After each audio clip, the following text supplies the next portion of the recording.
mid-game will close this one out. EVOS will be eliminated from playoff contention. Mục tiêu của vài top 4 của em đã hết rồi nên ngày mai em sẽ trả thù Fnatic để không để thua. Rasta, the hero of Fnatic, will steal there at number 2. The undefeated find defeat, and Fnatic serve it up. Quadra kill for Uzi, 8-0 and 3. Royal never give up, 2-0 on the day. A single turret of the Nexus, staying between Liquid and staying alive. Other Chris. And a kill comes through, and Liquid stays alive. The last day it could go one of two ways. You know, we could completely flop, or we could play out of our minds. 虽然说我们输了2场，不过最后一天的比赛我们还是会全力以赴。昨天可以说是就是最难的一天比赛日了吧，因为打 FW 跟 KD 嘛。 相信在最后一天的比赛日里面，也是可以继续获得连胜的。Uzi with an expert dodge to get away. Uzi was so good there, using his ultimate to dodge the skill shot. 남아있는 시간 동안 제 폼도 다 끌어올리면서 나머지 경기 다 좋게 마무리하고 싶어요. All of my teammates have tried exceptionally hard to make it to Paris, and I have no intention of letting them down.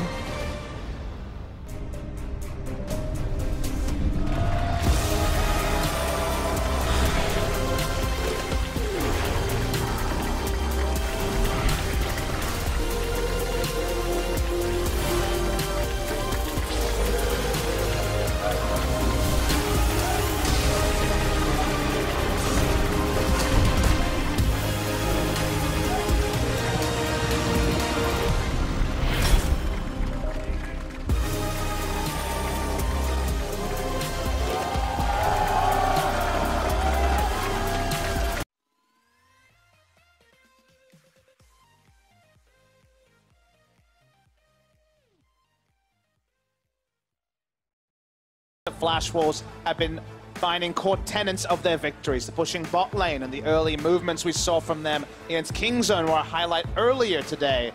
Get the first pick here, and they will actually first pick Gangplank. So it's certainly a Hanabi champion, but not necessarily one he's excelled on compared to the rest of his pool. But it is a champion where, one, he's obviously able to be a damage dealer on the team, but he brings a global ulti that can impact the bot lane, which can be so important if Flash was want to go all in for that strategy of trying to shut down Uzi and Ming.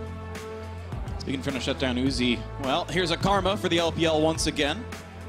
You expect it to be played, of course, by Xiaohu in the mid lane, but we have seen Ming play it earlier. Either way, it's going to be lots of shields for that puppy dog down in the bottom lane, whether he plays Kog'Maw or not.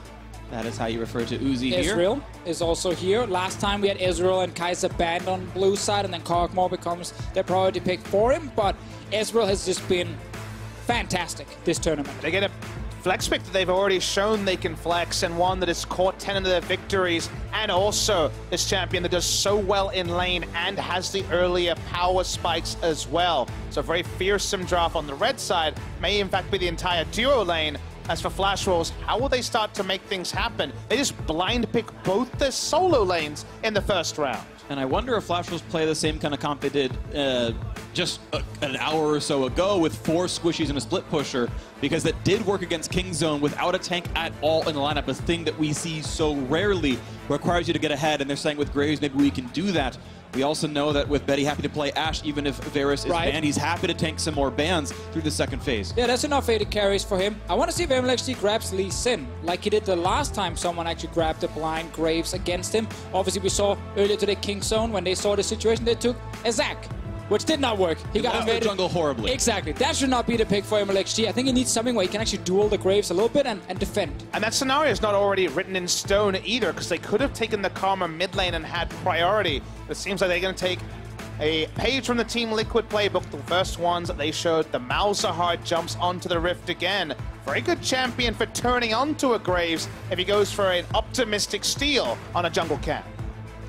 All right, well, Xiao going to go back to that Malzahar he brought out, MSI, and Liquid said, you made this, I made this. We like these champions too, and it's almost been synonymous with Poe Belter, but this could give RNG a lot of tools now.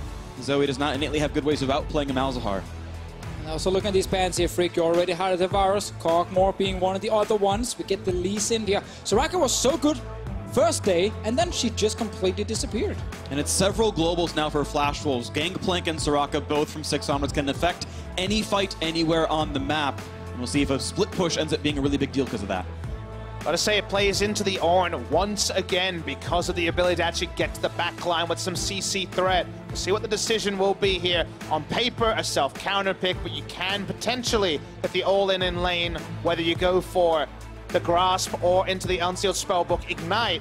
So the self-counter pick, but what it provides against the Soraka and the backline threat, because disarray around the very squishy core of Flash Wolves. There is no tank on the blue side. It's gonna be so fun to look at this game here in the early game. Flash Wolves with their Graves, which become a priority pick for a lot of teams because of how strong you are in the early game and how effective you are at invading and fighting around these walls in the jungle. But as we highlighted with MLXG, he was not looking to grab a tank for himself and just look at all his camps disappear. No, he wanted something where he could actually fight back, especially with Zhao, who's level 6. That 2v2 skirmish around the mid lane, it will kill anyone.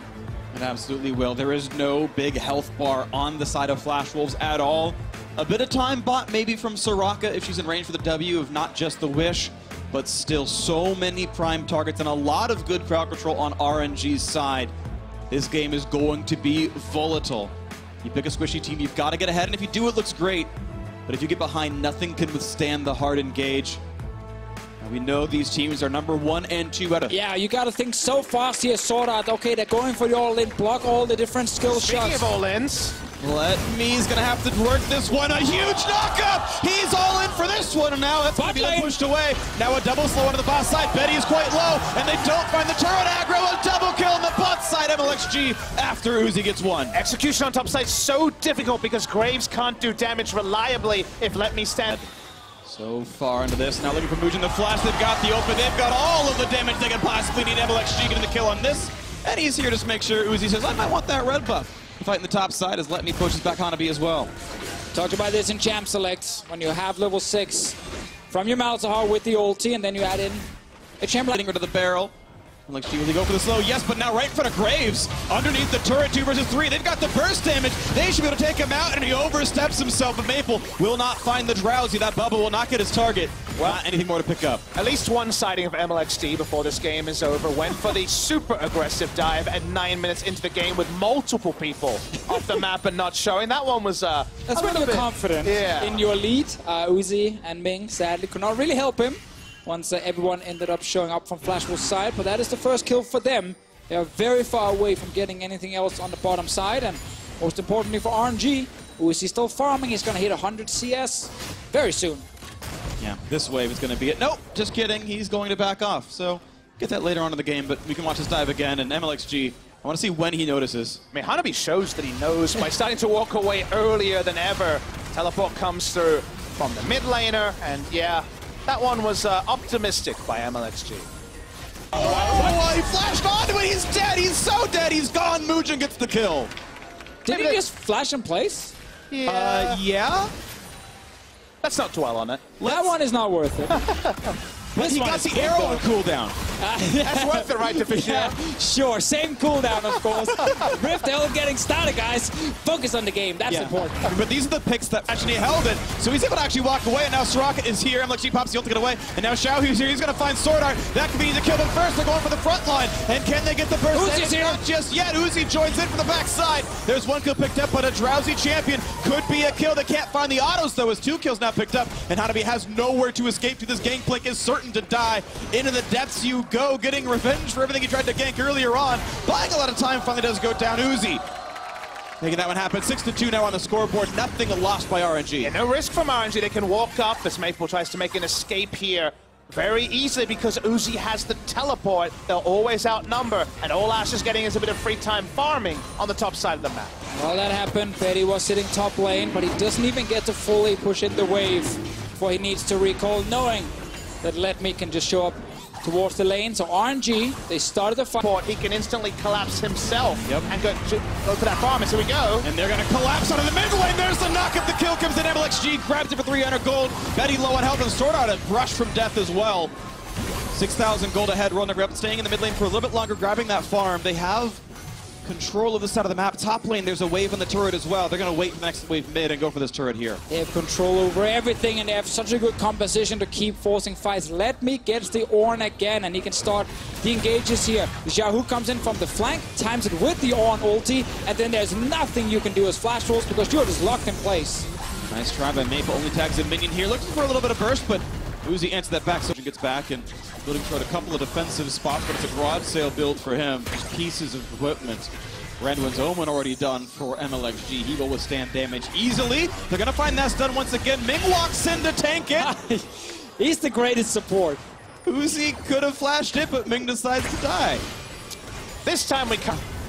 Unnoticeable, let's see bot lane. Meanwhile, hiding in the brush isn't going to matter for Hanabi. That's going to be a quick 3v1 kill. Xiao gets the kill credit, and a bit of help from the rest of the team as well. Looks like Ezreal gave some attack speed, so Uzi gets kill participation. Only good news story is there's no objectives for RNG to pick up on the bot side, so it's only going to be a kill and backing away. Ashe continues to be a side lane threat, already a disaster when it comes to what they wanted to do with this drop. As he piles on the numbers, he's always ahead of the clock, but sometimes he gets to marks that really make you turn your head. A lot of people, of course, looking towards the playoffs.